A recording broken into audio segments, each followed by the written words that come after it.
Let me take a selfie. It seems like selfies are everywhere. And thanks to smartphones, everyone wants to look their best. It's all about the Facebook. Everybody is taking pictures of themselves and their close friends. Posting photos all the time makes us more aware of what we look like, but it can also be pretty deceptive.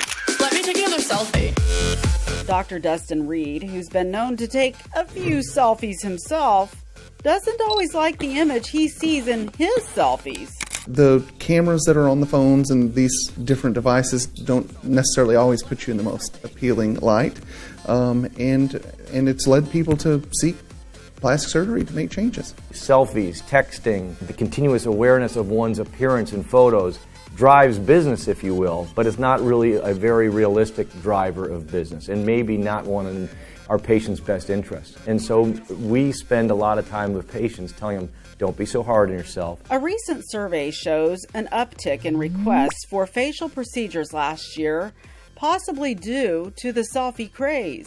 It's no wonder we find pictures of ourselves so unflattering. Take a look at selfies. Sometimes they're just downright ridiculous. Look at the unflattering positions we hold our heads in. This, and this are just a few of the craziest selfies on the internet. Wait, pause. Jason just liked my selfie. What a creep. A facial rejuvenation consult should include showing the patient what they look like in photos and then in the mirror. When I look in the mirror, I'm actually quite thin and in really good shape, but then I see a selfie and that's not exactly the case. Studies are being done revealing too many selfies can be hazardous to your health. One study points to body dysmorphic disorder. It's a chronic medical health condition in which the sufferer obsesses over perceived flaws with their body. The patient has now become so overly sensitive of every nuance of their neck, jawline, and cheeks.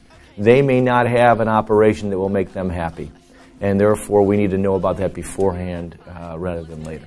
While we all want to have a little fun with our phones, it turns out they're not so smart after all. Poor lenses and poor lighting aren't doing anything to help our self-esteem.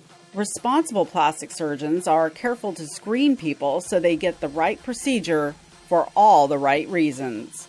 Beverly Brooks, The Plastic Surgery Channel. Let me take a selfie.